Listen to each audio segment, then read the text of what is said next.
Good day, ladies and gentlemen. Welcome back. We are here in studio once again with another episode of the Real Pat King Show. Today we have on our show Nico Lagan?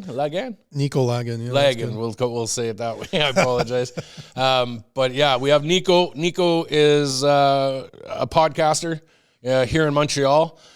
We did a show with him the other day on the Jason Levine show, and they co-hosted together, and we had some great conversations. So we connected, and here we are in studio today. We want to just have a great conversation with Civil Discourse, basically talking about some polarized topics that people have a lot of questions about, but at the same time, we're here for that civil discourse. We want to talk about this stuff, and this is the platform where we can do it. So, Nico, welcome to the show. And it's a pleasure to have you. Thanks for having me on, man. It was great meeting you. We recorded a couple of times, but last week we did a mashup. Yeah. Like we do on Saturday nights, Jason and I. And great conversation. Absolutely. There's nothing like recording at 9, 10 o'clock at night. Yeah. People swear, people are drinking, people are smoking. It's just...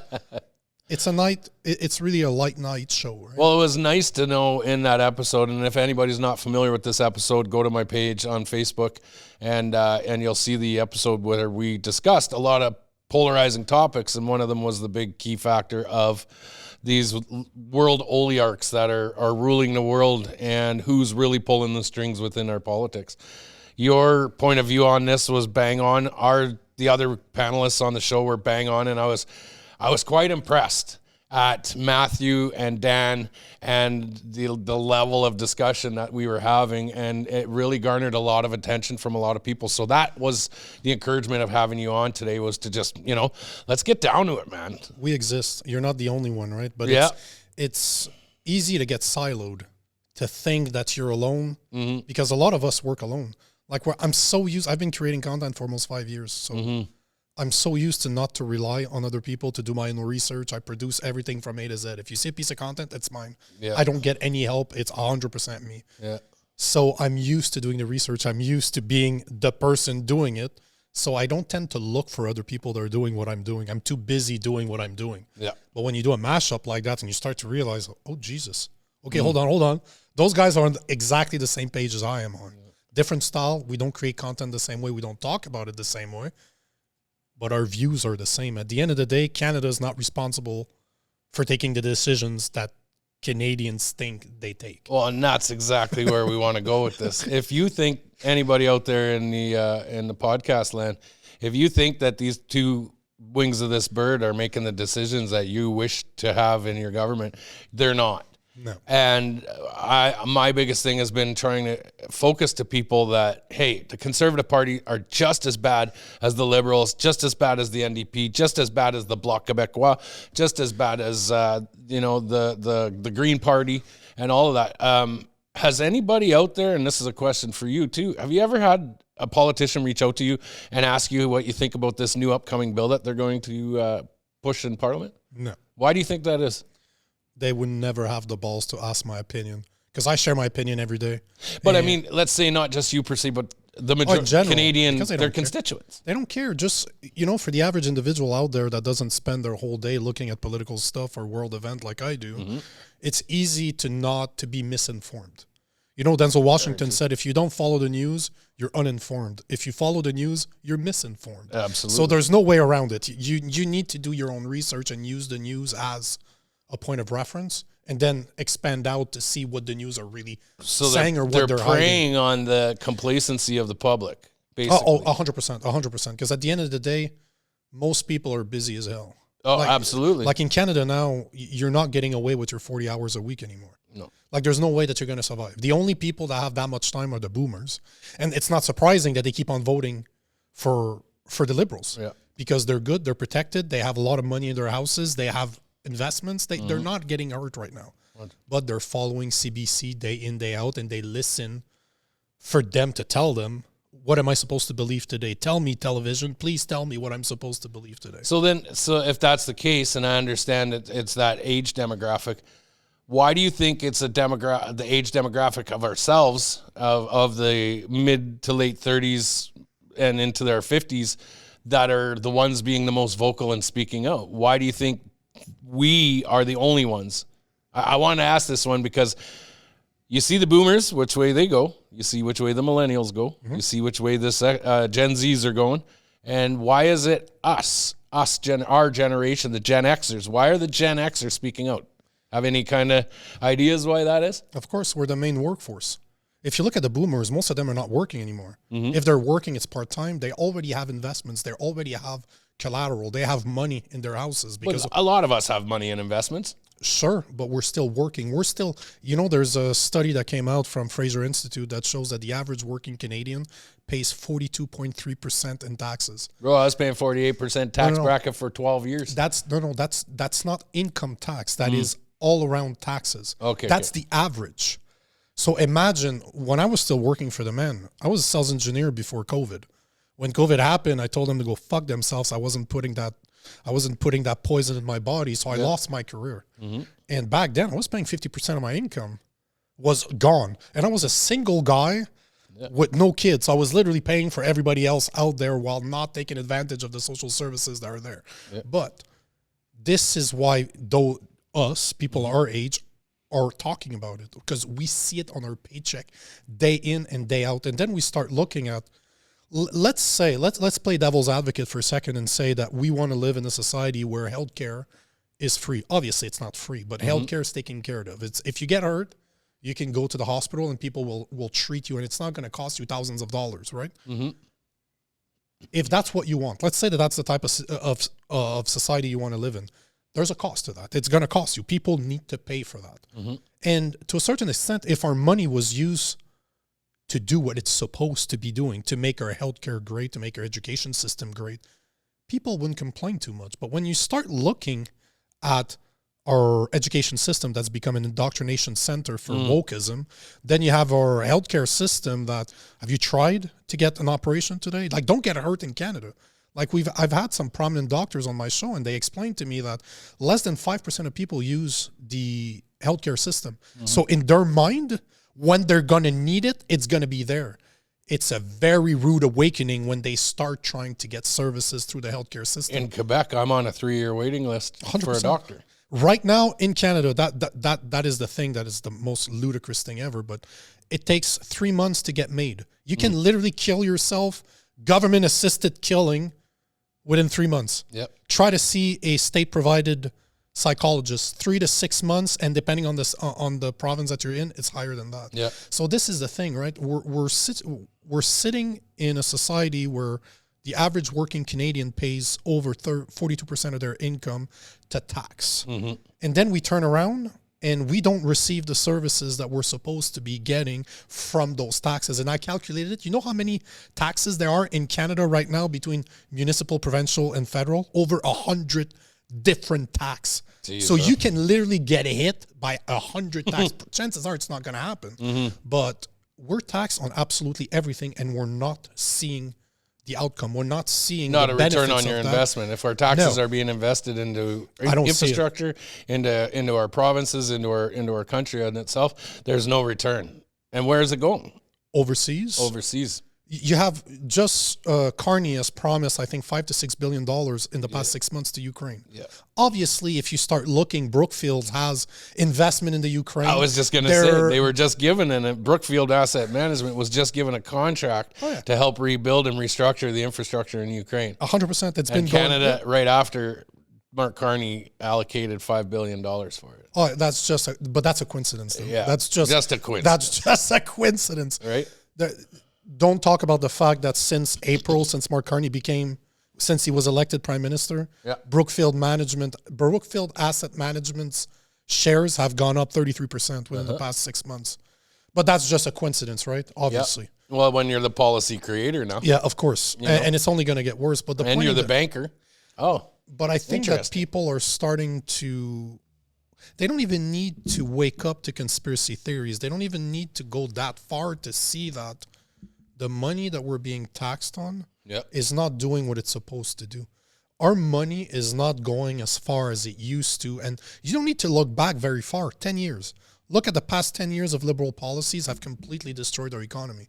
You look at the GDP per capita, there's a great graph where it shows the states, the United States and Canada on the same graph with GDP and the growth. Yeah. They're a bit higher. Obviously, they have a bigger GDP than we do, but the graph is literally in line following with each other. Yep. Then there's a little picture of Trudeau.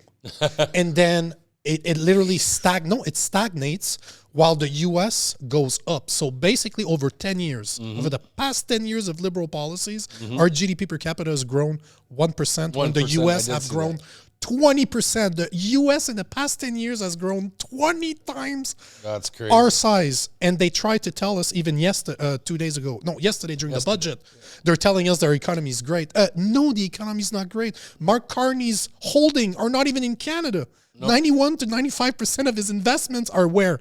United States. Yeah. You think it's a coincidence? Follow the money. This is what people are tired of, because we don't even need to go down that deep to start explaining this. People see it in every day. Well, that's right in your face. And when you see what we've been trying to share out and tell people across Canada, you see an absolute, I guess, like a shutdown in a lot of people, that it's, I don't know if it's PTSD or if it's some kind of, there's something that's wired wrong in some people, but they don't want to see it. And I know they don't want to see it. They don't want to address it. They don't want to talk about it. It's like, I don't want to look over there. I know it's happening, but I don't want to look. But yeah, here we are. And I like to think of it as, yes, we are still in the workforce, but I think we are one of the last generations that was taught critical thinking, to think outside the box. And in some sense, we're almost an endangered species in today's society. And they know that. It's a hard pill to swallow, man. I've been considered a conspiracy theorist before there was really a term for it. So almost 30 years in the making. I'm 43, right? When COVID happened from the get-go, I called two doctors. I called the doctor and nurse, and I'm like, what's this? Been dealing with it for 3 months now. This is going to become a common cold. Okay, cool. That day, March 2020, I'm like, this is bullshit. Yep. They can do, this is a test. Here you go. This is the test I was waiting for. Yep. I was expecting at one point that the powers that be would test us to see if the past 100 years of indoctrination would actually work. Yeah. And I could not believe my eyes. I literally left the city because my job became, at the beginning, my job became remote because I wore a suit and I was meeting customers day in, day out, right? Mm-hmm. So I moved to a house that I had, an investment house that I had on Airbnb. I moved to the woods. For about 2.5, 3 years, I was down there. And I could not believe what I was seeing. I could not believe how gullible, and I don't want to insult people. I don't want to call them names, but I don't know when ignorance becomes stupidity. Because at this point, I've realized... I'd like to assume there's a fine line between ignorance and stupidity. And I don't know when you actually cross it, because it's... What's the term? Willful ignorance, as in it's going on, but it's too hard of a pill to swallow. I always love the matrix analogy. Dissonance. 100%. 100%. That's exactly what it is. And it blew my mind as it was going that it really... Remember COVID, right? It started as 2 weeks to flatten the curve to you need a vaccination passport to go to the fucking restaurant. Yeah. And I'm just like, this is a span of 1.5 years. Yeah. I'm like, guys, what is it going to take for you guys to wake up? Yeah, I still remember here in Montreal, Trudeau did the podcast, and he said that anybody that doesn't believe in the science is a misogynist and a racist. Yep.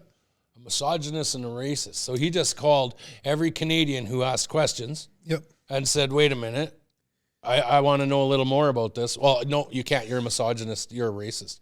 How does that have anything to do with wanting to have informed consent with something you're about to put into your body? But they don't. That's the whole point, right? Exactly. If it was good for you, they would not need to force you to take it. Yeah. And that's why they indoctrinate our children in school too. Because if you look at the education system today, it makes sense that something, depending on the numbers, 81 to 90% of Canadians got at least one vaccine. Yep.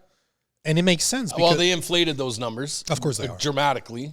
I'm sure they have. So but let's agree that the vast majority of Canadians got a vaccine. Right. But when you start drilling down as to why you got it, it's not necessarily because they believed that they were in danger, because they did not want to lose their way of life. And this is what blows my mind.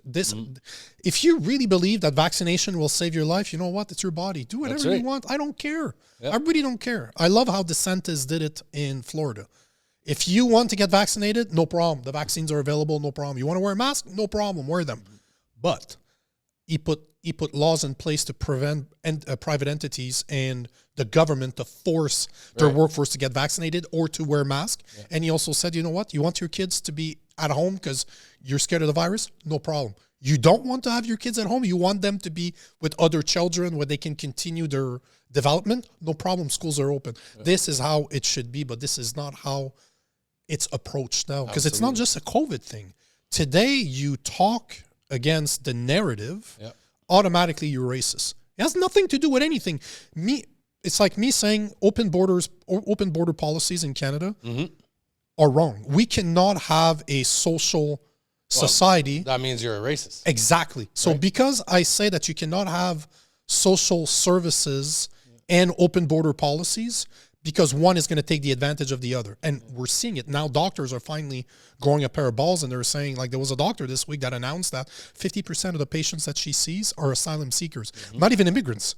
We're talking about people that showed up here that shouldn't be here in the first place. That takes between... I saw a funny thing the other day, and it was, we're not allowed to bring plants over into Canada from another country. You're not allowed to. There's certain land, but you're going to allow millions because you're afraid that it's going to damage the ecosystem. Yep. But yeah, you're going to allow millions of foreign people come into here as refugee asylum seekers, and you don't think it's going to damage the ecosystem?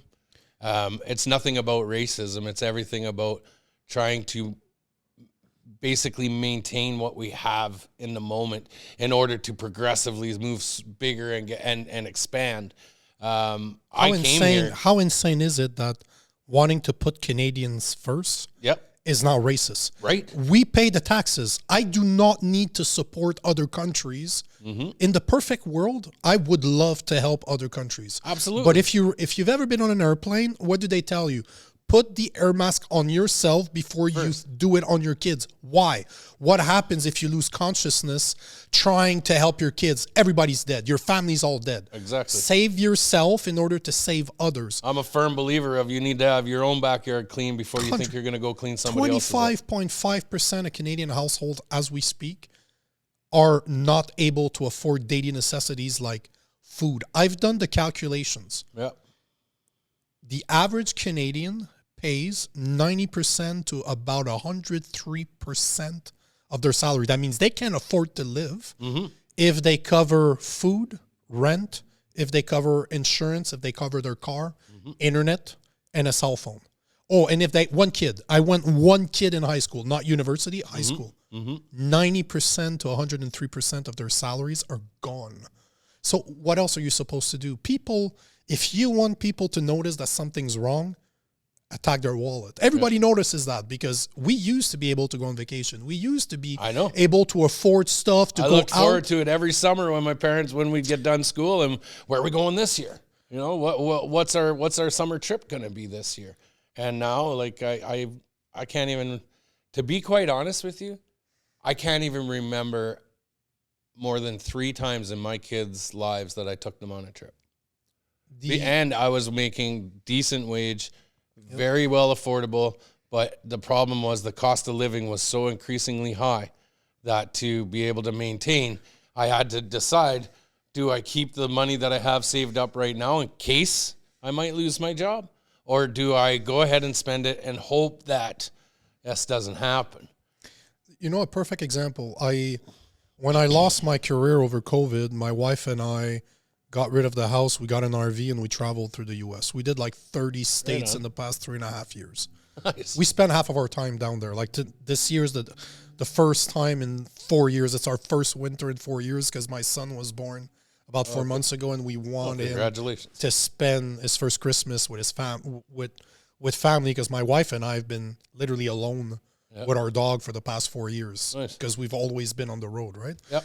But when we actually came back to Montreal, and I just started looking around, and where we are is a very middle class. It's nothing rich. It's nothing poor. It's just middle class where just regular people are, right? Mm-hmm. And I challenge anybody that's listening to this, look at the cars next to you.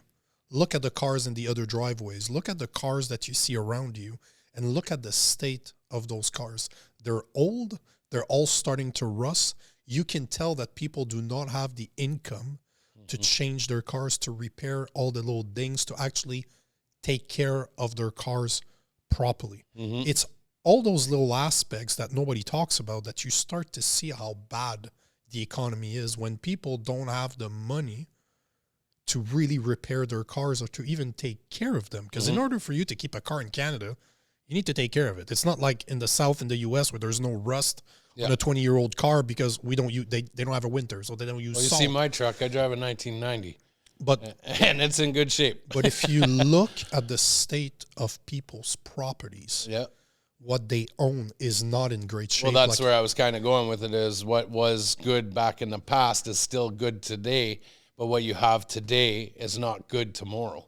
Because these cars, these vehicles, they're not built like they used to be. They're not, the manufacturing is gone, everything, and that's cutting costs in your manufacturing. It's cutting costs in your production. But it's more than that. What I mean by that is people don't have the extra income to redo all those little things, like to make sure that I agree. That's what I'm saying is yes, that is there, but it's also the quality. Oh yeah, of course. Right now, and that's where you said, okay, let's look at, this is where you can realize that the quality isn't in life isn't that good, but also look at the quality of your products you're getting. We have shrinkflation, right? How many people have looked at a loaf of bread 10 years ago and looked at a loaf of bread now? There's 4 slices missing.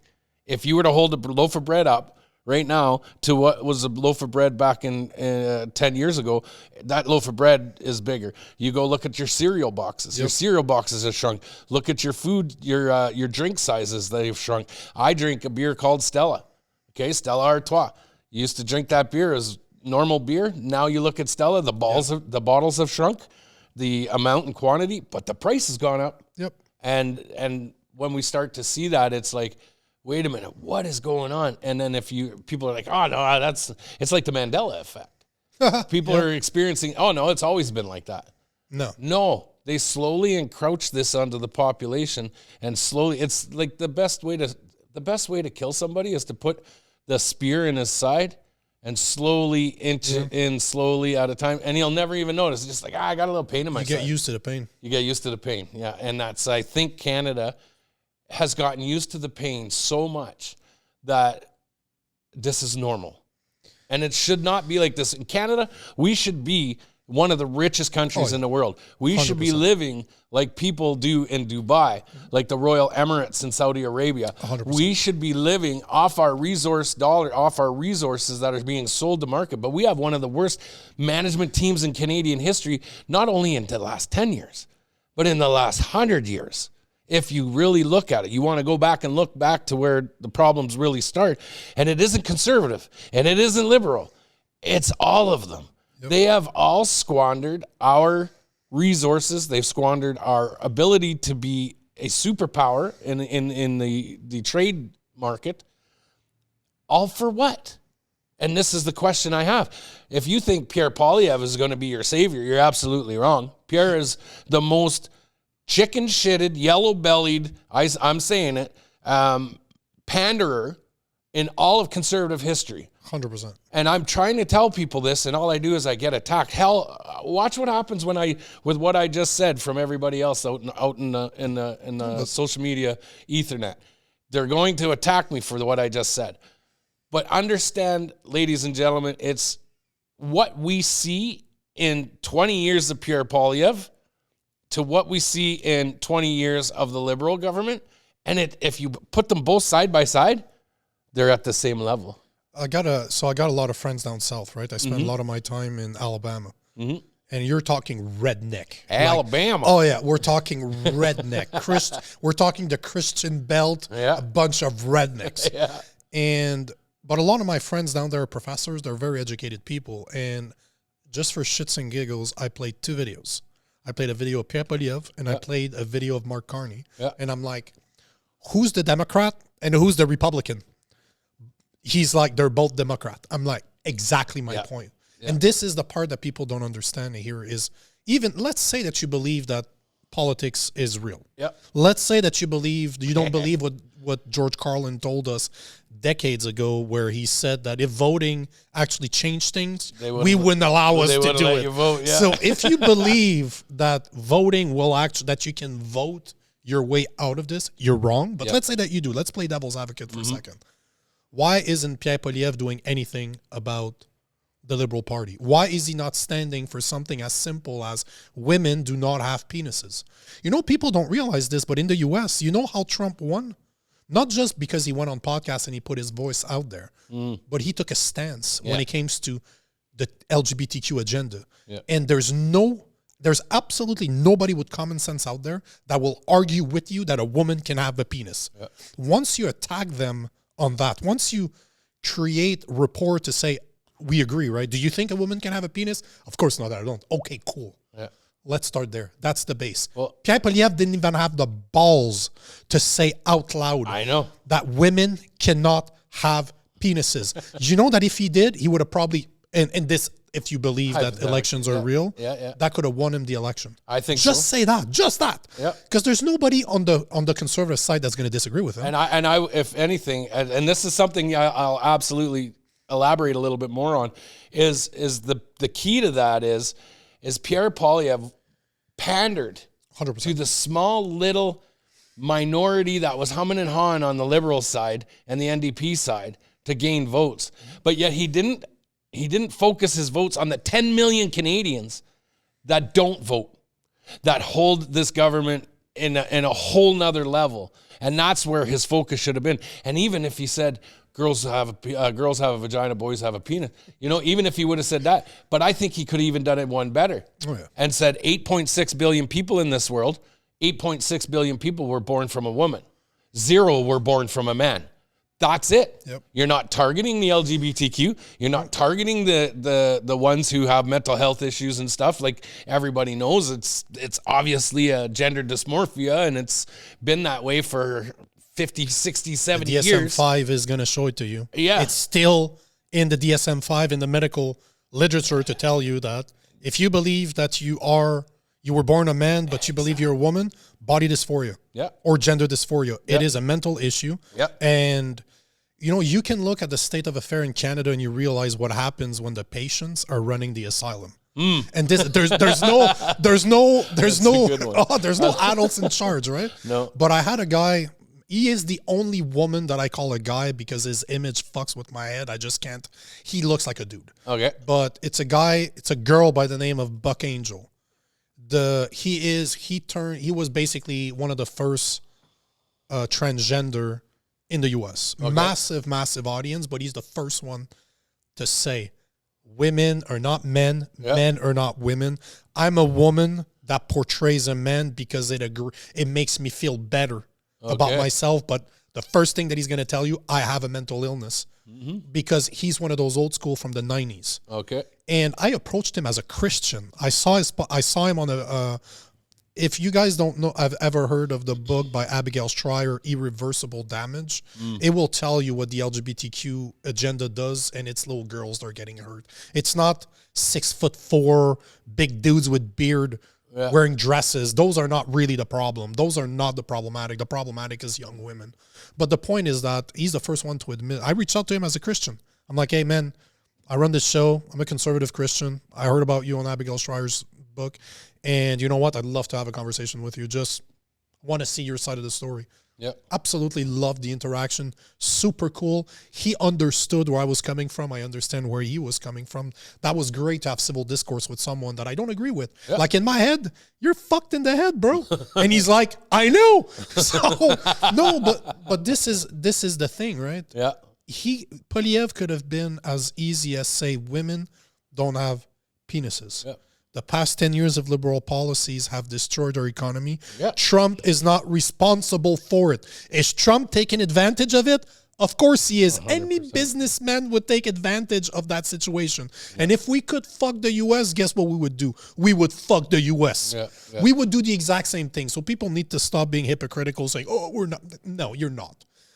He could have literally banged the drum of LGBTQ. He could have drummed the... We'll make a deal with Trump. I don't need to stand up to him. Let's be honest. 75% of our exports go to the U.S. Exactly. That's $580 billion a year. Yeah. We need the U.S. Now, should we exploit our natural resources 100,000%? Yes. Yep. There should be no cap on oil and gas. There should be pipelines built. There should be no borders between trade between all of our provinces. Aren't we united Canada? And there should be pipelines going to the Atlantic. Isn't going it to elbows the Pacific. up, people? Yep. Why are each province hindering each province? Our Our problem is easy to solve. And how does Quebec get to say that you don't get a pipeline? They shouldn't. You know that there's already a line A and a line B that already come here from Alberta?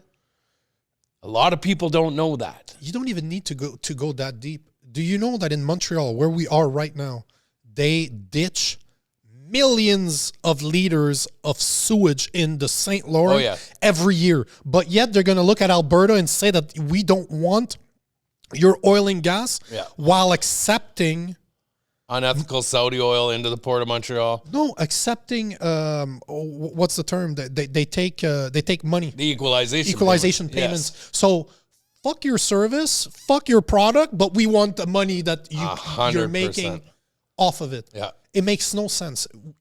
I think honestly in Quebec, and I'm not going against Quebecers or anything. I was born in Montreal, so it's all good. I'm going against the politics in Quebec. Yep. The Bloc Québécois came out as a prominent Quebec-only party. But you know that the Bloc Québécois has done more damage to this country than you think. And then coming to Montreal and living in Quebec now and seeing what it's like here, to seeing the taxes that you guys pay, to seeing the resources that you have, to seeing that you have a refinery just down the road here, down the 40, you can go drive right by the refineries and you're paying the cost of price that you pay at the pumps here.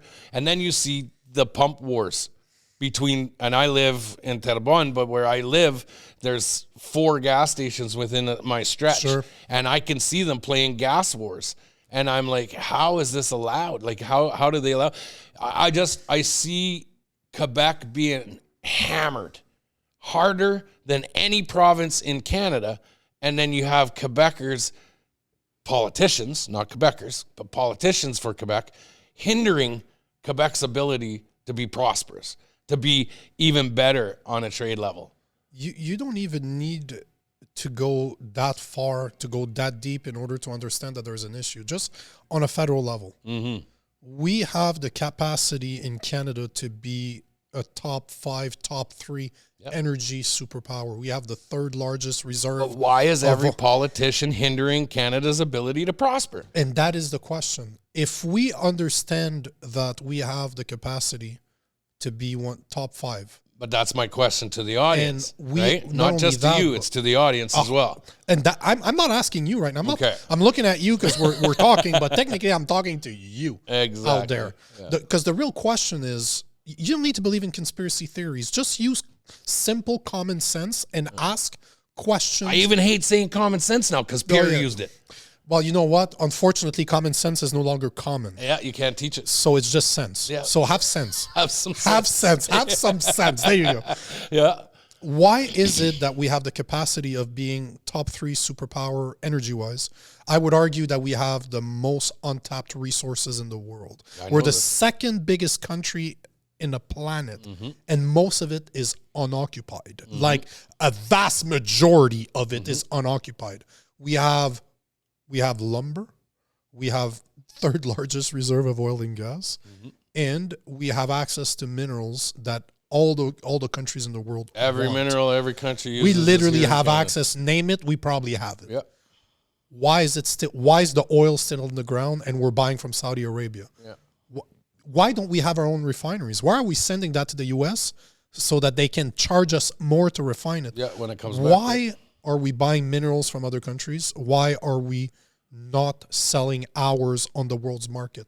And the only reason is it is done on purpose.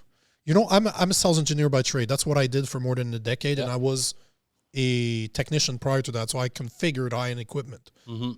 I always want to understand what the end result is. What's your goal? What's your goal, Mr. Customer? Okay, cool. These are the steps. So if I know what the goal is, I can reverse engineer your goal with the solutions that I offer, and then we'll get you there. Those are the steps that we need in order to get to your goal. What's the goal? Why would our management team, our politicians, and left, right, center, don't matter. They're all in the same team, and we're not part of that team. Yeah. They're all mascots. It's when I watch the House of Commons, it's WWE for adults. It's theater. I call it the best comedy show on TV. 100%. Instead of being shirtless like you see in the ring, they're wearing suits. Yeah. That's it. There's no difference, and a lot less steroids, a lot less testosterone in that room. A lot less. Yeah, I don't think there's much testosterone in that room. There's a lot more estrogen, that's for sure. Yeah. But the point is that why would we do that? Why would we purposely shoot ourselves in the foot, then turn around and blame the big bad orange man? Big bad orange man's fault. So why would we do that? Because we're doing it on purpose. It's done on purpose. It is done because they want to crash the economy. Carney's here to finish what Trudeau started.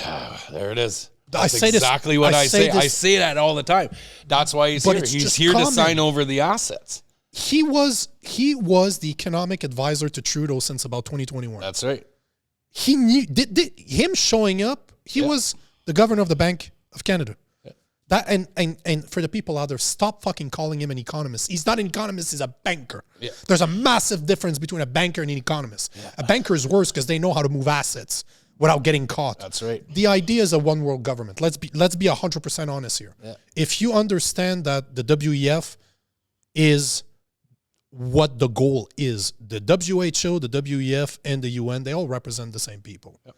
Mark Carney was the special envoy of climate change to the UN. That's right. He was on the board of directors of the WEF. He is a self-proclaimed globalist banker. He said that out loud. And said it on the show that he was also the directing chair of the Bilderberg as well. Man, now you're starting to have an idea of who Mark Carney is. But I also, and I kind of opened your eyes to that. I was at the Bilderberg conference. That's insane. Filming that in Montreux, Switzerland, of all these elites. And what we're seeing now in 2019, we're seeing it in 2025 and now into 2020, coming to fruition. So as I was saying this back in 2019 and being called every name in the book and then being labeled in the media as a racist because that's the term they pull out. Now are you catching on, audience? Or now I know you have, but I'm looking in the camera here. Are you catching on yet? Are you not entertained? That is it. That's a great movie, by the way. Yeah, it's a fantastic movie. The Mob. Rome is the mob. Bread and circus. 100%. This is all. I was just posting about this last week. Everybody's obsessed with the World Series. I'm like, I know. When are you guys going to fucking catch up? Yeah. This is bread and circus. Is something that Romans invented more than 2,000 years ago. In fact, when we were on the episode together on the other night, I turned it on. Yeah, I turned it on just to say, okay, I was there to see them win the World Series, and I think I turned it on at they lost the 8th inning, and they lost. Right? Yeah. But that's another thing, though, right? Throw the entertainment out there to distract everybody, so you don't see what's happening. And they're very good at this. It's the art of war. Distract you on the left so you don't see what's on the right. But what I'm trying to get at is the left and the right. You're both distracted, and these sons of bitches are running straight up the middle. Now it's right in your face. But what are people going to do about it? What do you think people should do, Nico? What is it that Canadians need to do? What in your best Before guess? I get there, I just want to make a suggestion to the people out there. Read a book by Niccolo Machiavelli called The Prince. Oh, he breaks it. Every single political tactics that is being used today, he defined them 400 or 500 years ago in Italy. And there's nothing new. Read that and read Rules by Radicals by Saul A. Alinsky, and you'll understand how wokeism, Marxism, wokeism is Marxism. It is Marxism. It's just 100%. Instead of being monetarily, have and have nots is done on anything. It's psychological. Yeah. Woman can be a man, men can be women, because now facts are based on feelings. Yeah. Wokeism is very clever. It's very, very smart. Dangerous as shit. Evil as shit. Dangerous. But in fact, our liberal government allocated $400 million to the wage budget to try and make our documents gender neutral. Are you kidding me? You know, at the end of the day, the point is that words on paper, gender neutral. Oh, 400 million. But we have starving people on the streets. We have drug addictions going rampant across this country. We have a government who would rather give free drugs, hard drugs to its people than to put them into free rehab. And the government's job is to do what's in the best interest of the people. That's not in the best interest. Like, and this is where it's like you said, ignorance and stupidity. When people think that this is a smart thing, that's a clear indicator to me that this government has done a fantastic job at manipulating your emotions, and we all, in some shape or form, suffer from PTSD because of it. Are you better than you were 10 years ago? No. Why? Why are you not better than you were 10 years ago, considering that we have all the natural resources to become top 5, if not top 3 superpowers in the world? This is the first question you need yourself. Try to understand why. Yep. It's done on purpose because it would be very simple for us to exploit our natural resources. Mm-hmm. Remove the red tape. Yeah. That's it. It's that simple. Remove the government from the equation. Let the private sector handle it, and the market will regulate itself. The government is not supposed to be involved in everything. But why do they want to be involved? In fact, there's government laws in place that keeps the government out of but nobody, even in the municipal, even in the provincial governments, aren't fighting back. I see Danielle Smith. She's kind of fighting back against it. But I do know the control behind Danielle Smith, and I know it's not her doing it. They're it's all the part public. of the same game. But the public, I can honestly say I'm an Albertan. I come from Alberta. I know who's actually pushing Danielle Smith to make sure that she's going in the right direction that Albertans want. And it is a board of hardworking, entrepreneurial, private sector people that are saying, don't you dare. And Alberta is laying that foundation. I do see some big things coming out of Alberta, such as what Quebec went through. I do see a little glimmer of hope. That's the only glimmer of hope in Canada. That's where I'm going with it. Now, if she turns and she pivots, this country's done. We're done. Oh, yeah. We're done. And to my fellow Albertans out there, stay on her. Don't let her slip, and stay on it. When she manipulated our Alberta Bill of Rights, that was where my spidey senses went up. And it was like, you should have never touched the Alberta Bill of Rights. And we are one of the only provinces that have our own Bill of Rights. You know, people, because you were going to ask, how do we change this, right? Yeah, how? Because it's easy. I can complain about this shit for the next 3 hours if I wanted to. But at the end of the day, it doesn't matter if we don't have concrete conversation. We don't have concrete solutions. That's it. And it always starts with a conversation, because this is what's missing.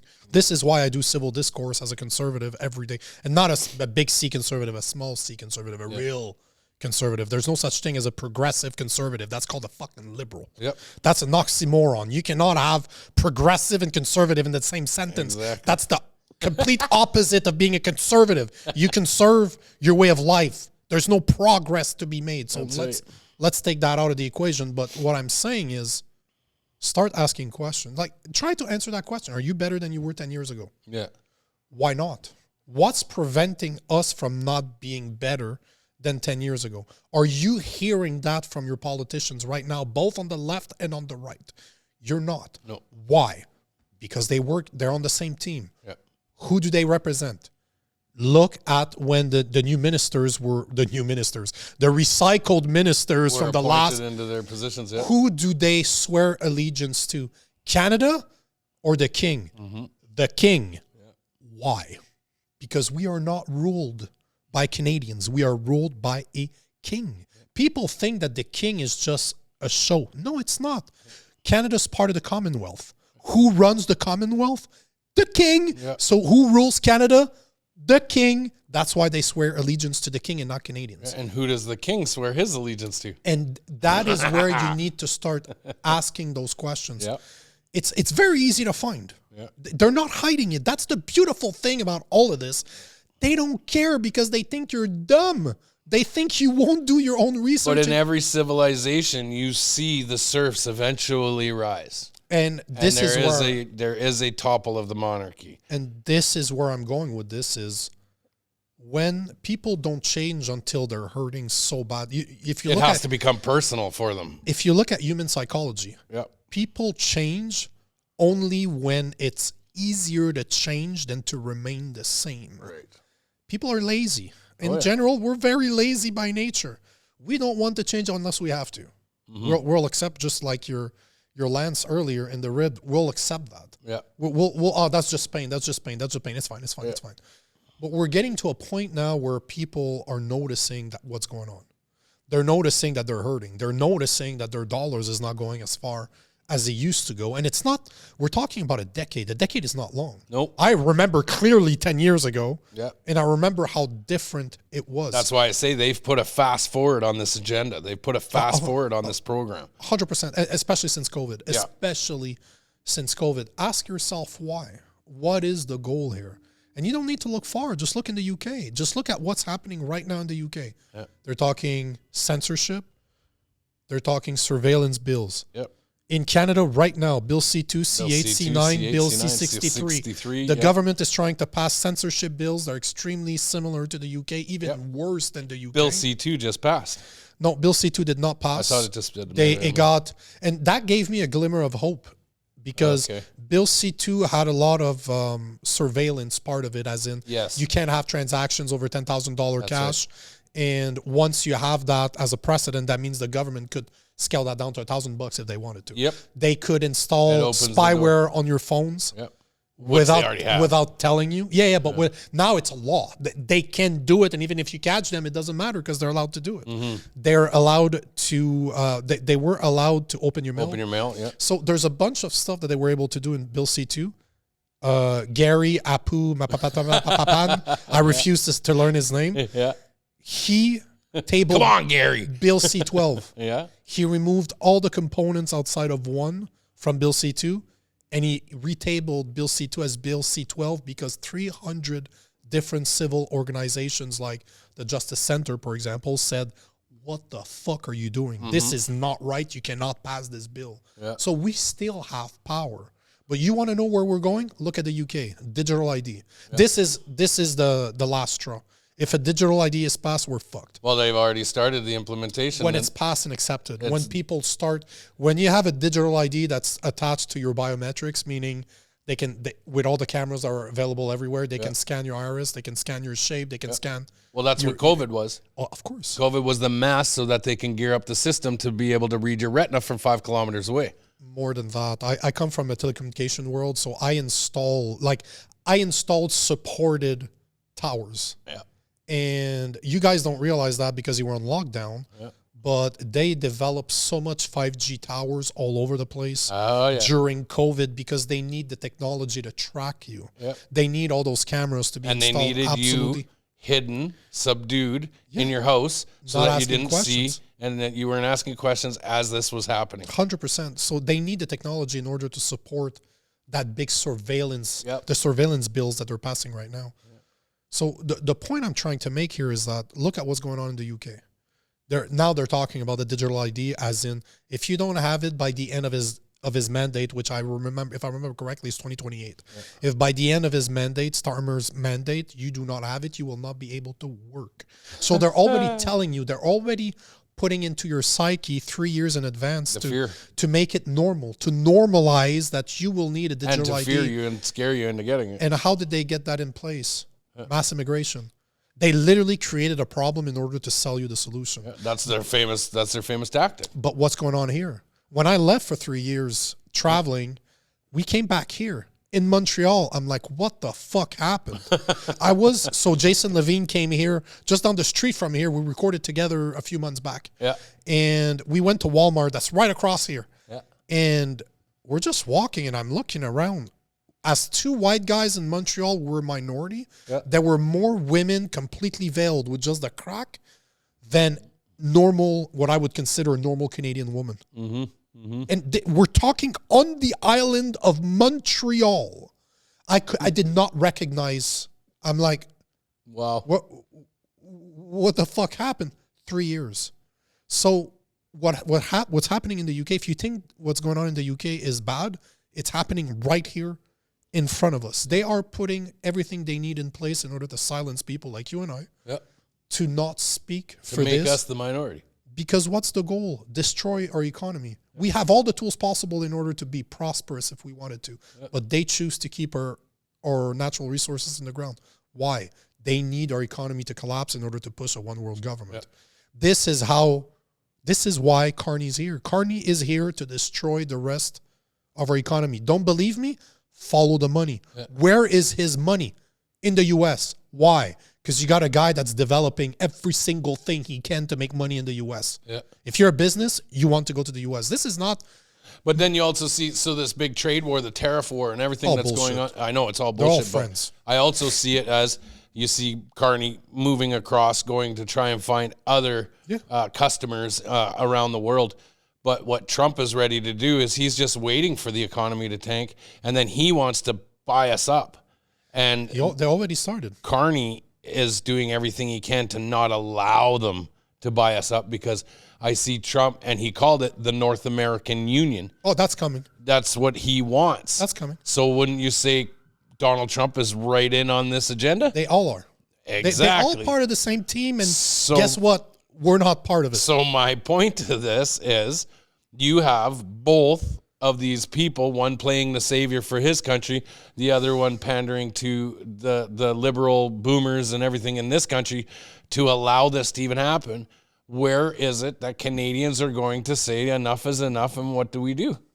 There's the question. There's the icing on the cake. We are looking for solutions. What do you think the best possible solution is for us? First, it's going to get worse before it gets better. Always has to be. But we need to establish that from the get-go. We do not have a short-term solution for this. Okay. It took us decades to get into the state of affairs in which we are. Yeah. It's going to take us decades to get out of it. I don't believe that. Awesome. I don't. I think we can do it in a short time. The only thing I'm going to start by saying, it cannot get violent. This is one of the things we need to be extremely, extremely careful about, because it's not a war that we can win.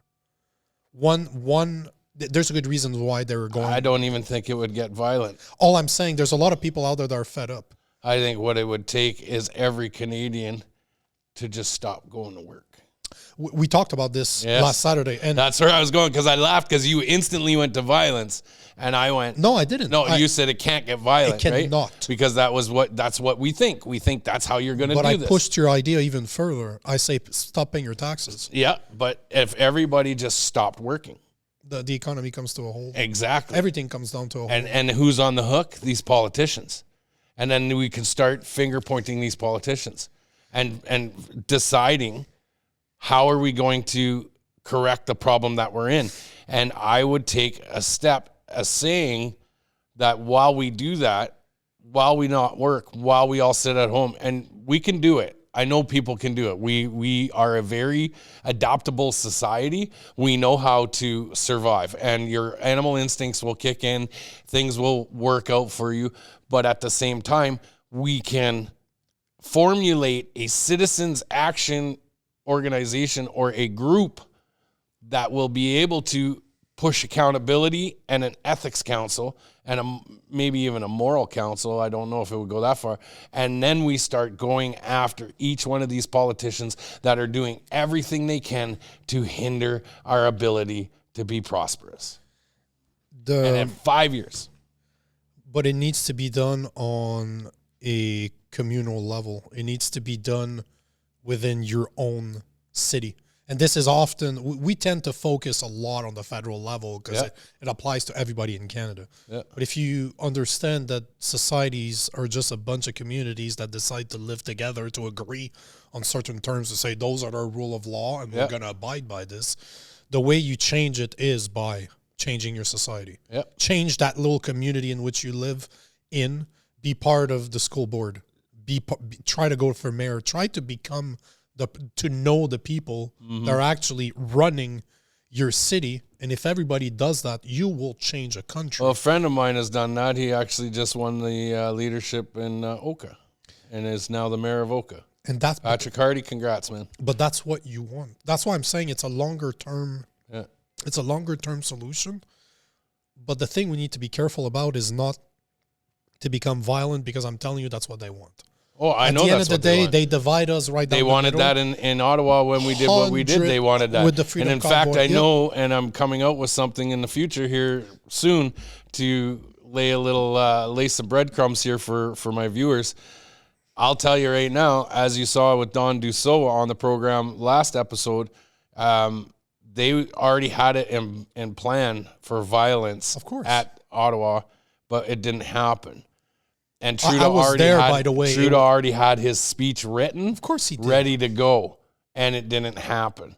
There's a reason why I'm coming out with what I'm coming out with these past few days, ladies and gentlemen, and I'm going to divulge more in this, but we'll just drop a few breadcrumbs for you. But it is what they want, and it is not a path that we want to go down to because we're not there yet. Agreed. There's a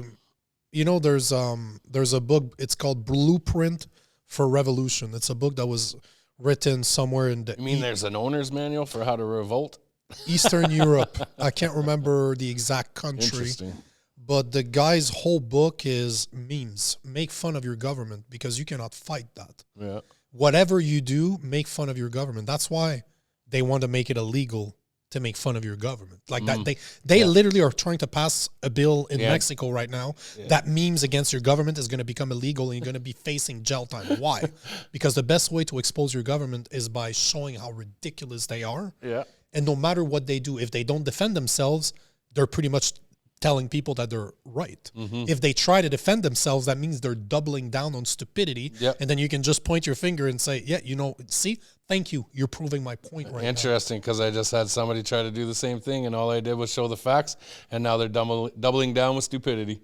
But that is always what it comes down to. You humiliate and make fun of the people in power. Yeah. Eventually, they're going to have to explain themselves. It's never going to be good. No. It's never going to be good. But I think it starts with civil discourse. That's what I do every single day. You need to be able to approach people and have conversations that will expose the fact that the left and the right have a lot more in common. 100%. I've been preaching that for years. I would say, like, I literally record with a liberal every single day as a conservative, as a Christian conservative of all things. Yeah. And we agree on about 80% of things. We agree that there's problems. Yep. We agree on the problem. Same with Malik El-Shabazz. When I had him on the show, we agree that there's a big-ass problem. We often disagree on the solution, on how we would go about it, and that's fine. That's why the discussions need to happen. But the point of the matter is that we want the same things. It's not complicated to have a good life. We don't want that much. We want to make enough money so that we can take care of our family, that we can have some vacations, that we can have some little extras that make us happy. But there's studies that show that if you make more than $70,000, $80,000 a year, you're not more happy. No. It's just you own more shit, but it doesn't make you happier. That's right. So at the end of the day, we want the same things. But we need to be able to have those conversations, to sit down with people that you disagree with in order to find that common ground. Because I agree. What's the three things? They've been telling me that my whole life. There's three things you never approach with family or friends: money, religion, and politics. What are the three things that every single people out there have an opinion on? Money, politics, and religion. Yeah, Why are absolutely. we not talking about it in order to try to find common sense? Yeah. Right then and there, it tells you what the goal is. Be stupid and don't approach other people. That's right. But the thing, unfortunately, for the conservative people out there, the people that are more on the right side of the equation, is going to be up to you to reach, to extend your hand and reach out to the liberals. Yeah. Like it was Jason Levine on one of our shows that said, hug a liberal. I thought I was laughing my ass off. I'm like, hug a liberal. Yeah. Yes, hug a liberal. And that's why I reached out to my co-host in order to record some content with him, because I needed a liberal in order to find the common ground. Like I've been to LA to debate about masculinity with a bunch of woke people. I was just in San Francisco to debate with a woman that she's a lesbian, her parents are lesbian, and she doesn't believe that a man is needed for her to raise her son into a man.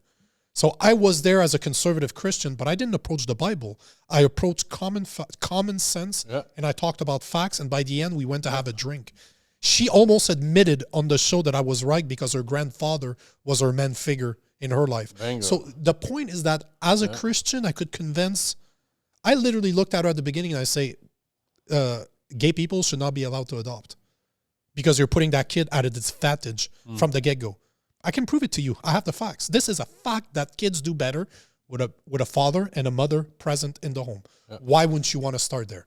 I'm not saying you should take all the kids away from gay people. That's not what I'm saying. Yeah. What I'm telling you is that's the best that they have.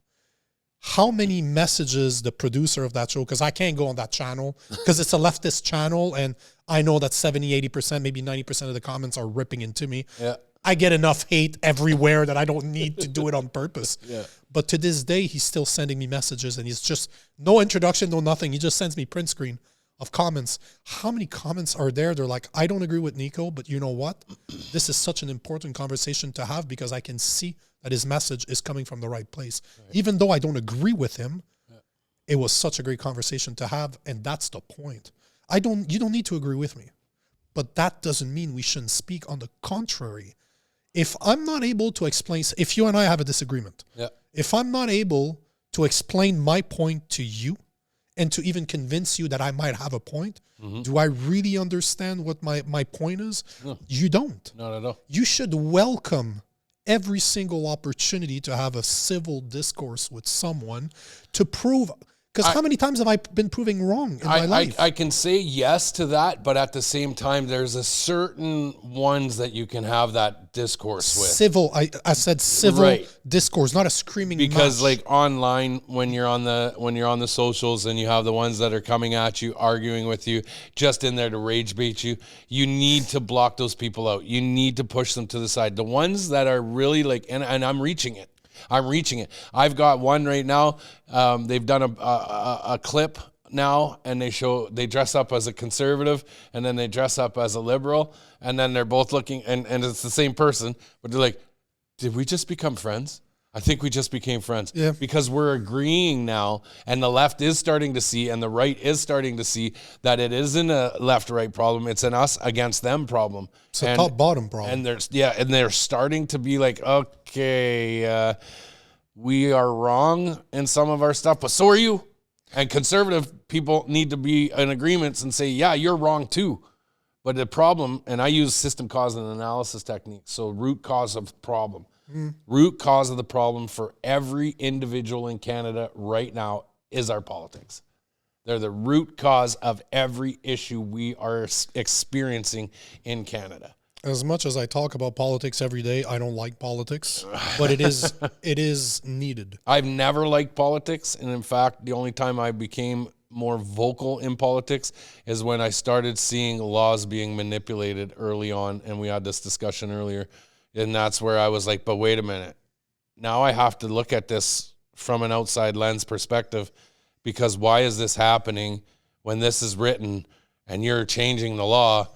But yet, and once I started to see it, it was like spiraling down that rabbit hole now. Like I free fell down that rabbit hole. And it started really early on for me on the basis of our government's number one job is to do what's in the best interest of the people. It's not doing what's in the best interest. That's what it should be. That's right. Okay. Right? It's not doing what's in the best interest of the people. And why? And when we started to look into it, ladies and gentlemen, all over Canada, everything that's been put in place has not been in your best interest. And it doesn't matter if it's Liberals, NDP, or Conservative. Gary doesn't even know what an RPAL is, but he's the one making the law on the guns. Yep. Okay? Yep. Like, this is absolute asinine. When you see somebody in a position that they are inept, they are absolutely, what's the word I'm looking for? They have, they're not competent to do the job, and yet they're in the position of this job. That in itself should speak volumes to Canadian citizens, left and right. He admitted on audio, he was recorded on audio by one of the person that rents one of his houses, and he admitted to him that he's just doing what Carney's telling him to do. There's another leaked audio of Carney admitting in a conference saying that we're going to make a lot of money with that green agenda. Mm-hmm. Those audios are there. They've been confirmed to be there. Yep. The evidence is right there that they're doing it for themselves. You don't need to believe in the one world government to start asking you a question to say, why are they purposely destroying our economy? Because there's money to be made. And every politician in House of Commons, when they're up speaking, they always have a big smile on their face. Because they're making a lot of money. And they know that the joke is on us. 100%. So that theater that we watch in politics, provincially and federally, it's a design system that was designed back in colonial days. I hate even saying colonial days, but back in the 1600s, 1700s, when they started to establish a democracy and slipping away from the monarchies. And it's still an archaic system for today's day and age. And that in itself, why people don't want electoral reform is a huge question for me. Why do you not see that the system is rigged? Why do you not want to see the change that we're trying to establish and basically promote this change in our electoral system in Canada in order to make us successful? And yet you're hindered and you're pushed back and you're labeled and your identity politics being pushed on us is like, when people see this, like you said, a fine line between stupidity and ignorance. I think it leans a little bit more to the stupidity side. Unfortunately, I would agree with you that we're in a world now that it can't be ignorance because the information's out there. Right. It's willful ignorance, and that is just stupid. Yeah. So right, exactly. But if there's one thing I can impart to the people that are listening to this is have a conversation with people you disagree with. Have a civil conversation. Have a drink, have a coffee, smoke a cigar, whatever it is that you do. Have that conversation with those people and realize that the people that are around you, although you might not agree with them, you agree with them on a lot of things. Yeah. You just don't agree on specific things. And those are the things that's being pushed to us day in, day out. They're always going to concentrate on what makes us different and not what makes us the same. Because I can tell you that if you look at the bell curve, you're looking at 65 to 70% of people sit somewhere in the middle. Yeah. Bit left of middle, bit right of middle, but most of us sit somewhere in the middle. Yeah. It's the 15% on each side that are screaming like morons, and those are the only people that we're hearing. But the vast majority of people are sitting somewhere in the middle. Yeah. But we don't talk to each other. If you start, there's a great image where you have a bunch of rich people that are playing chess, and the board is held by a bunch of people, just that's my famous commoners. Line. Stand up, people. That's it. They're holding the board on their back because they're on their knees. Yeah. All they have to do is stand up, and guess what? The game over. But you need to do it together. The fight is not left to right. The fight is top to bottom. Agreed. And talk to your neighbor. Talk to the people you don't like. It sounds like nothing, but it is not nothing in a world where this is not done anymore. Yeah. And that is exactly why they're able to control us, is because we don't speak to each other.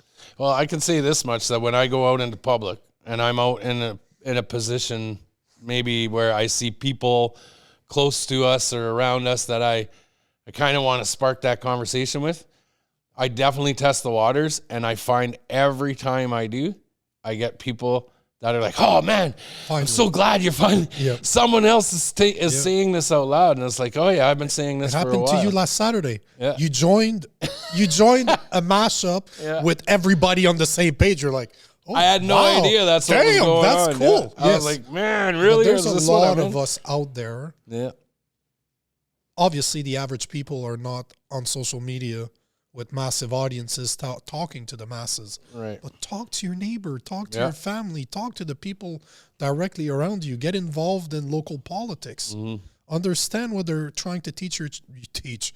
If you're listening to this, I find those are long-term goals. We need a quick-term solution. Just talk to one another. It really just starts talk to one another, because you'll realize that what the government's telling you is bullshit. And it doesn't matter which side of the aisle you're looking at. It's all bullshit. Yeah. Yeah. It is all bullshit. How is it okay to censor the people? C2, C8, C9, C63, how is it okay to censor people? When do you want to silence people? Because you're about to fuck them and you don't want them to talk. Things like this and these new anti-hate bills that are coming out. We'll be in trouble. We will not be able to do this. This will backtrack to if you read the bills, which I read them all. Oh, yeah. There's no timestamp on there. They can go back to as far as they want. Absolutely. Once it's online, it's done. And it was used in your case against you. 100%. It's going to be used against all of us. 100%. And now they're using my case again to appeal so that they can get the precedence so that it's a mandatory 5-year sentence. Yep. Like Sean Fraser was saying. He wants a mandatory 5-year sentence. Now, ladies and gentlemen, imagine we all have to go behind closed doors, hiding behind walls and talking and whisper, sending little notes through like the, what were they? The revolution, the French Revolution, like the underground revolution that was happening within France and Germany back in World War II where they had to stay in closed doors and there was really tight communications. And that's what we would have to do to say, hey, look, Canada is messed up. Can you imagine not being able to say, oh man, I think Canada's going in the tubes. And I think that politician, that Mark Carney, he's an asshole and he doesn't know what he's doing. And all of a sudden somebody runs from Walmart and goes and tells the cops, and the next thing you know, you're being arrested. Can you imagine the thought 1984, police? 1984. You know, 1984 was a warning. 2 + 2 = 5. But 1984 was a warning, not a blueprint. Yeah, I know. We weren't supposed. George Orwell did not write that book for the government to copy what he was doing. That's right. Yeah. He did it in order to tell us, wake the fuck up. And made it into a science fiction because this is absolutely unbelievable. Yep. You'd never see this in reality, but yet here we are living the reality. But the people listening to this need to realize that there is a very fast turning table on this. We don't have that much time left. Well, that's what I'm saying. In the solution-wise, in order to make a statement, and it's a silent protest in a sense, is you say no shut to it down. digital ID. Say no. If there's one stance that we all have to take. I meant to bring this up. Did you know the CRA, when you go to renew your code in the Yes, I CRA, heard that about they that. want you on the digital ID or they will not give you your CRA code? I heard about that. Isn't that insane? And this is where they're forcing you Yep. to do it without your knowledge because you're like, well, shit, I just want to know my CRA account. Like, give me it. And they won't. They want you on the digital. You have to sign the waiver. Push back. Yeah. It really starts with pushing back. And I believe they just allocated another $40 million to the CRA in this budget. If you say no to C2, C8, C9, Yeah. C63, you say no to any type of digital ID out there. But that's my point. How do you say no to it when Just these don't politicians never asked you in the first place if Just you don't- wanted this stuff? COVID was the perfect example. I chose to say no. Right. Yeah. You could take all my freedoms away. Yeah. You could say that you took my freedoms away. I still did whatever the fuck I wanted. No, but at the end of the day, you need to In catch fact, me. I did as well. You need to catch me. You need to find a police officer that agrees with the policies Well, in they were place. able to find lots of those. But there was a lot of them that didn't. This is why I was saying earlier, it's going to need to get worse before it gets better. Yeah. Because at the end of the day, if you do not, you look at the one world government, the WHO, the WEF, the UN, they don't have armies. They pass legislation to force the countries to use their own army against their people. Yep. And their own police If against their own you people. convince, if the police officers, the people in the army, Yep. feel it too. They're hurting. They see the people around them hurting because they're having conversations with people. It's not police officers against citizens. It's brother against cousin against neighbors because we know that we're hurting. Well, the biggest They bullies. will not enforce the laws that might get pushed down All right. if they don't believe in it. And this is why civil discourse is so fucking important. But we need to push back against censorship bills, and we cannot accept a digital ID. So No matter what, So you want to push back on censorship bills and you want to push back on digital ID? How? don't accept it. How? I chose to say no. I lost my career. And when I say my career, I was making a shit But ton of money. we've said no in the past. A very small And you're percentage. beaten with butts of rifles. You're shot with rubber bullets. That's what it's going to take, bro. Oh, okay. But no violence, though, you said. Not right now. Oh. But There's a violence difference. on their side is okay. They're always going to use it. Because if they do that again this time, I guarantee you there'll be violence. I guarantee you. And that is exactly what they want. So that's why I'm trying to say, I think we're disagreeing. I think we're actually disagreeing on this. That's fine. Because I'm saying a silent form of protest, which will make a larger impact without getting people shot with rubber bullets. What's a silent form of protest? Don't go to work for a week. Oh, no, 1 but week. That we agree. Right. Like I said, I'd push it even further. Stop filing your taxes. Well, I did that. I stopped filing my taxes, and then I just went past the 7-year mark, and I got threatened by the CRA. And then I got threatened by the CRA, and I filed my taxes, and now I end up owing $28,000 in taxes. It does not work. This is why people are not going to buy into that, because the CRA is like, yeah, absolutely. You don't have to pay your taxes for 7 years. But we penalize you for every year you didn't file your taxes. That's fine. I've done this. I've been doing this for years too. I don't give a fuck. I could go bankrupt after bankruptcy just to tell you, fuck you. Yeah. I don't work for them anymore. I work for me. Mm-hmm. I work for my family. So fuck off. You can do whatever the fuck you want. I don't have anything in my name anymore. Yeah. But if you're two people doing it, it does not work. If tomorrow, if let's say April comes over, 10 million Canadians did not file their taxes. They cannot keep up with the demand. They cannot keep up. That sends a statement. Imagine that 1 week we don't work. That's the week at the end of. But wait, Nico, if people don't file their taxes, they won't get their COVID rebate. They won't get their carbon rebate checks. Exactly, right? They won't get their universal tax credit checks. But you need to be able to say no. You need to stand up for what you know is right. That's the bread. That's what I say. Rome gives you the bread. 100%. I was hoping that was a little Easter egg for everybody out there. It was kind of sarcastic. I got it. But you don't get your carbon rebate. Oh, guess what? You pay more than they give you back. You don't a lot more. It's like 42.3% of your income goes to some type of tax. 100%. That's an average. That's not on the high end. That's an average. Make it make sense, man. But if you refuse to do what they tell you to do, to me, it's a silent protest. If you say, let's not work for a week. If you say, you know what, I'm not going to file my taxes. Because technically, most people don't work for themselves. They work for an employer that already takes it at the source. Yeah. So they already know. Exactly. But you're not filing it. They have your taxes. Yeah. But you're not filing it. You're putting so much emphasis, you're putting so much strain on their system that they cannot keep up with the actual demand. They can't. They won't be able to keep up. Say no to digital ID. If they ask you, just don't use whatever service that they're telling you it needs. Yeah. That's the protest I did during COVID.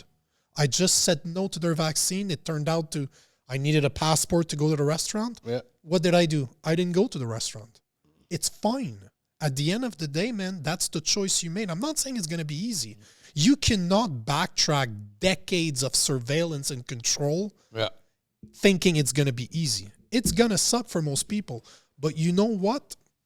If you talk to your neighbors, they will not snitch on you. Because if you remember, COVID sure showed that people are snitching on everybody. But people don't talk to each other. Right. If you're snitching, there's always going to be snitches. That's a fact, right? Yep.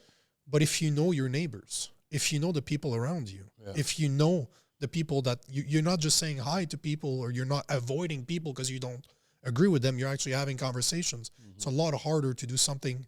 But then they push in this population of illegal immigrants and all of this stuff that are here to swing a vote, and they're not going to buy that. They're not going to get on board with that, and they're slowly starting to outnumber true patriotic Canadians. Jesus, don't. I have the numbers. By 2035, it's something insane, like over 35% of the people in Canada will come from parents that were not born here. It's absolutely insane. The Great Reset, the Great Replacement theory. Don't ever say that. Oh, not the Great Replacement theory. Mark Carney has said that he wants Canada to have 100 million people by the end of this century. 2100. How do you do it? Mass immigration from third world countries. That's Louise Albour and her baby, which is the United Nations Migrant Compact. Yep. It's already been implemented. It's already rolling. And that was a cover in 2019 in the Bilderberg conference. That digital ID was already a cover at the 2019 conference. It was still there. AI. Did you look this year? What's that? It was still there. If you look at the Bilderberg that took place a few months ago, our finance minister was there. Yep. Chrystia Freeland was there. Yep. You can go on the Bilderberg website right now and you can see that on the last slide, mass immigration, depopulation. Yep. Those are two things. The WHO has been talking about that since the 80s, that they want to reduce 90% of the world population. How do they do it? Making people sterile. How do they do it? Vaccination. Bingo. It's right there. Yep. So if you say no to those things, it's going to suck. At the end of the day, your life is going to... My life sucked. I lost everything over me saying no. Lost my house, lost my job, lost absolutely everything. But do you know what I gained? The fact that I know that I'm not a bitch and I will not kneel to people that I have no respect for. Lions do not kneel. No, 100%. We do not kneel. I'd rather, you know what? I believe in God. I cannot go meeting God and try to explain that I was a bitch during my life, that, you know what, I would rather live on my knees. And I did not try to help my fellow man. What type of example would I be setting for my son? What type of example am I setting for the people around me? What type of example am I setting for the people out there if I don't do what needs to get done, hopefully inspiring other people? You were about to say something, but I love that line. Go ahead and say it. What was I going to say? You'd rather die on your feet than live on my knees. Absolutely. Yeah. Elbows up, sucking penises is not for me, man. There it is. That's all elbows up is bukkake style in the middle. That's what elbows up is. But just we all know at the end of the day what's right. Most of us have a moral sense. Absolutely. And you know what's wrong. You know what's right. And Canadians prided themselves on that moral compass. Yep. We were very, very family-oriented, very focused on the family unit for a long time. We always had Sunday dinners. We always had people over at the house. And then all of a sudden, in a flick of a switch, all of a sudden, the government told you who you could and couldn't have in your house. And you allowed that to happen. Canadians, where did your backbones go? Where did your pride go?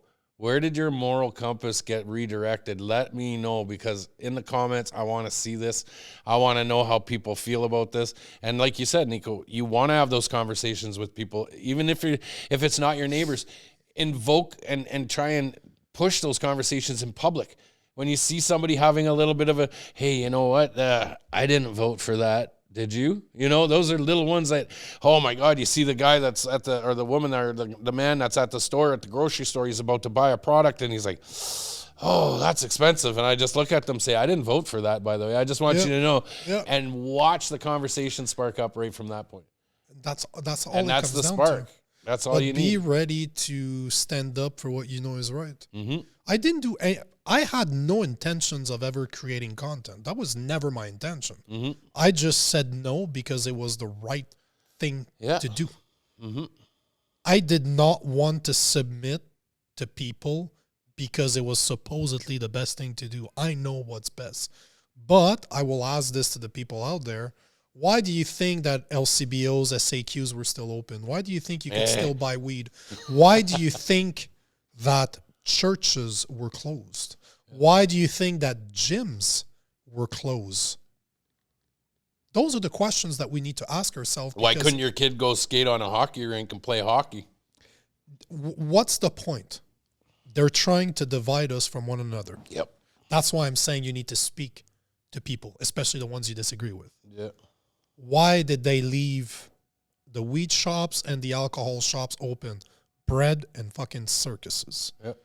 Why did they close churches? Because the time that you need spirituality, especially a community of spirituality, is in times of crisis. That's right. Not everybody believes in God the way that I do. Everything that I do is passed down from Christ, and I do what he wants me to do, not because I want to, because that's what I'm supposed to be fucking doing. Yeah. That's where my courage comes from. All right. My courage comes from my faith. Why do you think they attacked my faith during COVID? Because they know that a lot of people their courage comes from the fact that they know that there's a higher power. You and I are a lot more alike than we're not. Yep. And I'm here to serve. At the end of the day, humans are here to serve God and serve others. Agreed. Why do you think in the 70s they disconnected religion? They disconnected. Yeah. And if you can backtrack, this is where our society started going to shit. Degrade, yeah.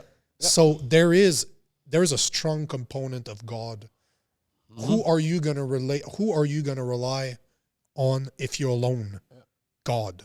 I remember when, and I'm nothing against Jehovah's Witness people, but I remember I went to Catholic schools my whole elementary education, and we would say prayers, but we had Jehovah's Witness kids in our classes. They would go stand outside while we said our morning prayers in class. Now we're not even allowed to say our prayers, but a certain other religion is allowed to have their own time to go and pray. Yeah, Muslims. Yeah, but this is something I talk about all the time. But this is where I'm saying, like, when you watch the disconnect between church and state and how they did it, and now you're seeing in Montreal, here you go, all over the place, front of the Basilica, downtown Montreal, parks, middle of the street. You're seeing it everywhere. But dare you go and get on your knees and pray to God on our way and the way we do it, or say a prayer in the streets, and it's absolutely... You're going to get arrested. You're going to get arrested. You're getting arrested. Yeah. Derek Reimer, pastor from Alberta, got arrested Yep. multiple times, over $100,000 in Yep. in legal fees because he had the balls to speak outside of a drag queen hour Yep. at a public library of all places. Yep. Then I was recording with Pastor Pulowski yesterday. Arthur. Same thing, right? You got... It is not okay to be Christian and preaching the Bible on the side of the street with a little speaker, but it's completely okay for hundreds of Muslims to block Yonge and Bloor in Toronto, the busiest fucking intersection in Canada, At the peak traffic whenever hour the of day. fuck they want. Yeah. This has nothing to do with religion. It is all about a show of force. Yeah. In Montreal alone, there's over 100 mosques in and around Montreal. Mm-hmm. Why are they praying on the parking lot of the Notre Dame Basilique, which is the nicest church in Canada? Not one of them. That's the most renowned church in Canada. It is a show and it's of a pillar force. of Montreal, Quebec culture. 100%. It's a pillar of where our foundation It's of done Canadian but it's done on purpose. values and ethics and morals come from. It's established. This is like, and this is what I mean. It's like a shrine. It's a Canadian shrine. But you have these doing this, and that's what I'm saying. That's why the disconnect is now people are starting to see it. It was a slow amalgamation. And it's not racist to speak against this. It is not racist to speak about this, and that's is where I go with this. And everybody's like, "Oh, the race card, Pat. You're this, you're that." Who cares? I don't give a shit. Who cares? I have never given a shit. This is Canada. We are Christian-based society. 100 million%. And there is no reason why our own society should be chased out and demoralized in order to make room and accommodate No. the ones that have come here looking for our faith-based society. They look for the Ballots sanctuary. over bullets. There you go. That's what I'm saying. Like, it's... But this is one of the places that you can stand up and say, I'm not interested in You this. can. Saying that you don't want your kids to be indoctrinated in school, that you don't believe that women can have penises, is another place that you can stand up in your community. But look what happens now when you do. You have that when you do start to speak up. Yep. They ostracize you in the community. that's fine. They come at you. But not only that, now look at the charges. And I'll give you a prime example. Canadians speak up against COVID mandates, formulate a protest, not occupy because we know that term was not allowed in the courts, did a peaceful protest for several weeks in front of the parliament. Palestinian protesters, Every same single thing, fucking weekend. damaged property, violence, and their charges were stayed if they wrote a letter saying we'll learn how to protest appropriately. But yet Canadian citizens, and these weren't even Canadian citizens, these were immigrants, these were people, non-papered Canadians, Highly likely students on international had to visas. have their charges stayed on the basis of they didn't know the appropriate way to protest. But yet the ones who knew how to appropriately, and I love it, knew how to appropriately protest happened to be Canadian, happened Christian to be white guys, Christian it's a white problem, guy, huh? and I got jailed for a year. And make it make sense because, and I know this, and from back people in behind, I know that they are making it so that there are more of us in jail now to balance out the amount that's already in the jails now. And they're trying to make it so that more Canadians are in jail and it balances why there's not so many, or why there's so many immigrants that are in jail right now for what they're doing, and they want to balance that number. Have the courage to live your faith. Have the courage to live your convictions. Yeah. Whatever the price is. I love everybody. There has never been a person that I don't appreciate, and it never took a color, a race, an ethnicity, a creed, or a religion. If you are a good person, you are a good person. But when you come into this country and you hold values that don't belong in this country, and you manipulate this country's laws to appease your beliefs, then you don't need to be here. I'm sorry. And I'm not trying to be that dickhead, but you came here looking for our customs, our ways, because you see how good we have it here. But then you want to come here and manipulate it to make it to where you came from that you Just stay there then. You didn't like what it was like over there. So then you come here to make it like it was over there. Immigration is supposed to make Canada better. Exactly. That's it. It's really that simple. Yeah. So whatever the topic that you and I have spoken about that speaks to the people out there, that speaks to you, fight for it. You can't fight for everything. You just can't. But if there's something that we've spoke about today that's on your heart that you actually feel strongly about, voice your opinion. It's really that simple.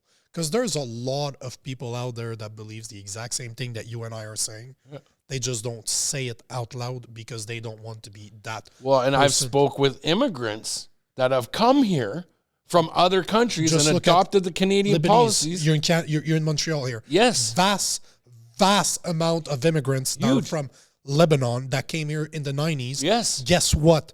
When Muslims took over their country and started going after Christians, they left. Yep. They love Montreal. They love Canada. Exactly. Because it was based on and they adopted the culture. Yes. They loved who they we made were. Canada better. And now they're talking to me. Like, and guys, I love that you guys are coming out and reaching out to me and discussing this with me, because I really think you have a powerful voice. So to the ones that came here, and I just had a picture with the gentleman the other day, actually came from Zimbabwe. Yep. And he helped me. He's like, you're, Pat, a very Christian-based man. Said, 25 years ago, I came to Canada. I adopted Canadian policies, the Canadian ways, and my way to give back to this country is I take in foster kids now to make sure that they have that same Canadian cultural values, the same ethics and morals. This is the type of immigrants we need. That's my point exactly, and I have him. He's such an amazing man. He's seen him in Costco. And he came up to me and he's like, Pat, I just had to come see you, And I was like, tell me your story, man. And it's more and more like that I'm hearing. And he's an amazing person. And I know that the immigrants that had come here with the right purposes and all that, you have a voice. Don't think they're going to take your citizenship away. They won't. You are a Canadian citizen. Speak up and start speaking to your communities. Yep. About what you're seeing. And I know in the Sikh community, the same thing with the foreign students coming over. I know that I have friends in the Sikh community that are speaking out about that and saying these people have nothing to do with Canada and they do not represent our community. And what they are doing here in Canada is wrong.